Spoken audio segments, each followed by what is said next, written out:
సజ్జల శ్రీధర్ రెడ్డి ఈరోజు అరెస్ట్ అయినాడని వచ్చింది. SPY industry Nandyal. ఆయన తెలుగుదేశంలో ఉన్నాడు. నేను నంద్యాల బై ఎలక్షన్ అప్పుడు మాతో ఉన్నాడు. ఆ తర్వాత 19 గవర్నమెంట్ మారిన తర్వాత పత్రికల్లో వచ్చే వార్తలు విని సజ్జల శ్రీధర్ రెడ్డికి నేను ఫోన్ చేసి అడిగా, ఏందయ్యా మీ డిస్టిలరీలు మీదేదో వాళ్ళు పెత్తనం చేస్తున్నారంటే, అన్నా మా ఎస్పీవై ఇండస్ట్రీ మేము కష్టపడి పెట్టుకున్న డిస్టిలరీ మిథున్ రెడ్డి చేతిలోకి వెళ్ళిపోయిందని నాకు చెప్పాడు స్వయంగా.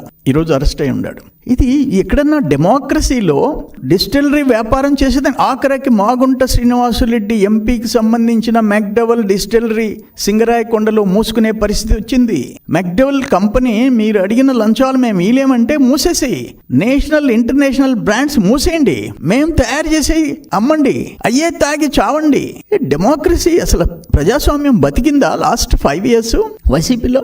దురదృష్టకరమైన పరిస్థితులు. ఇప్పుడు SGS ల్యాబొరేటరీ, అది టాప్ ల్యాబొరేటరీ, వాళ్ళు ఏమిచ్చారు టెస్ట్లలో 3 బ్రాండ్లు వాళ్ళు టెస్ట్ చేశారు. ఆంధ్రా గోల్డ్, 9 సీహార్స్, సిల్వర్ స్లైఫ్ విస్కీ.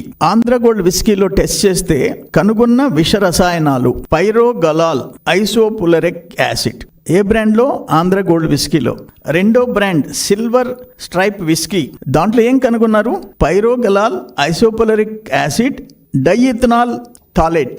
SGS ల్యాబొరేటరీ ఇచ్చిన మూడో బ్రాండ్ సీహార్స్ విస్కీ, దాంట్లో పైరోగలాల్, ఐసోపులరిక్ యాసిడ్, డైఇథనాల్ థాలేట్. దీంట్లో ఇవి తాగితే వచ్చే మనుషులకి ఆరోగ్యాలు పోవటం, ప్రాణాలు పోయేదానికి కారణాలు దీంట్లో రసాయనాల గురించి చాలా క్షుణ్ణంగా రాసి ఉంది. నేను అప్పట్లో 3 సార్లు ప్రెస్ కాన్ఫరెన్స్ పెట్టా. 2020 మే 5వ తేదీ నేను చెప్పా, 2023 జూన్ 14 చెప్పా, ప్రెస్ కాన్ఫరెన్స్ పెట్టి చెప్పా, 2023 అక్టోబర్ 16 చెప్పా. ఏం ఉపయోగం? మాకెవరు ఎదురు, మాకు డబ్బుంటే చాలా అనుకున్నారు. నేనేమంటాను, మనుషుల ప్రాణాలు తీసే హక్కు నీకు ఎక్కడిది అంటాను. పెహల్గాంలో 26 మంది చనిపోతే ప్రపంచం అన్యాయంగా చనిపోతే, ఇక్కడ నీ మందు దాగి కల్తీ మద్యం తాగి చనిపోయింది ఎవరు? SCలు, STలు, BCలు.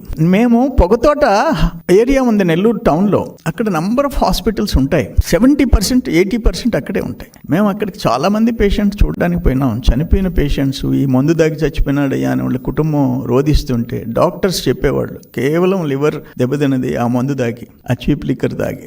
ఒక ముఖ్యమంత్రి ప్రజల చేత ఓట్లేయించుకొని ఆ ప్రజల ప్రాణాలు తీయటం, ప్రజల జోబిల్లో డబ్బులు తీసుకోవటం, ప్రజల ప్రాణాలు తీయటం ఎక్కడన్నా చూసామా అని అడుగుతున్నా నేను.